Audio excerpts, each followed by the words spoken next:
Au temps de la fin ne veut pas dire au temps de la fin de notre époque, car ici il est décrit la bataille d'Actium, où l'Égypte a été conquis en -31 avant Jésus-Christ. Daniel chapitre 11 verset 40 nous dit: au temps de la fin, le roi du Sud engagera le combat avec lui par une poussée, et le roi du Nord se précipitera sur lui avec des chars, des cavaliers et de nombreux navires. Et il pénétrera dans les pays et déferlera comme un torrent. Il pénétrera aussi dans le pays de la parure, et beaucoup de pays tomberont. Mais voici ceux qui échapperont de sa main: Édom, Moab et la partie principale des Ammonites. Et il continuera d'avancer la main contre les pays. Quant à l'Égypte, elle n'échappera pas.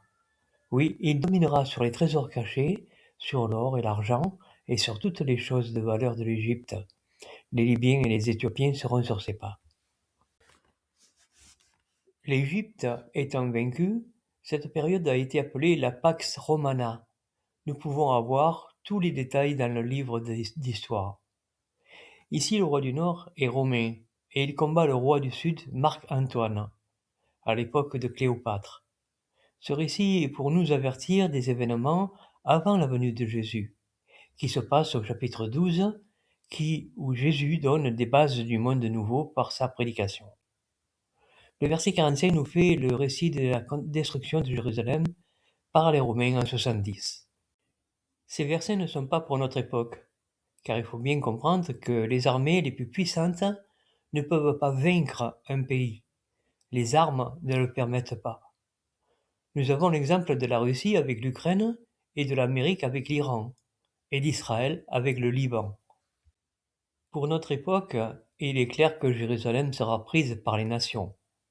Mais il s'agit d'une ville, et encore, il restera un tiers des habitants qui resteront vivants.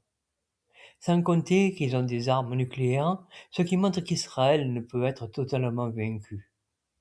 Donc, aucune nation ne peut pénétrer dans le pays de la parure, comme il est dit dans ce verset. Par contre, nous savons que les Romains étaient dans Jérusalem et tout le pays au temps de Jésus. À cette époque, Israël était vaincu par ces Romains. L'histoire le démontre. Aujourd'hui, beaucoup pensent que le roi du Nord est la Russie et que c'est cette nation, aidée par d'autres, qui vont réaliser Daniel chapitre 11 et verset 40. Mais est-ce réaliste? Vu la situation où se trouve la Russie, d'autant plus que Daniel ne dit pas que le roi du Nord est entouré d'alliés, le verset 45 nous dit qu'il est seul, et il détruit un grand nombre, ce qui n'est pas le cas pour notre époque. Il y a ici une différence notable. Alors bien sûr, il y a des armes nucléaires qui peuvent faire penser que le roi du Nord peut vaincre. Mais dans ce cas, il ne peut pas s'emparer de l'or de l'Égypte.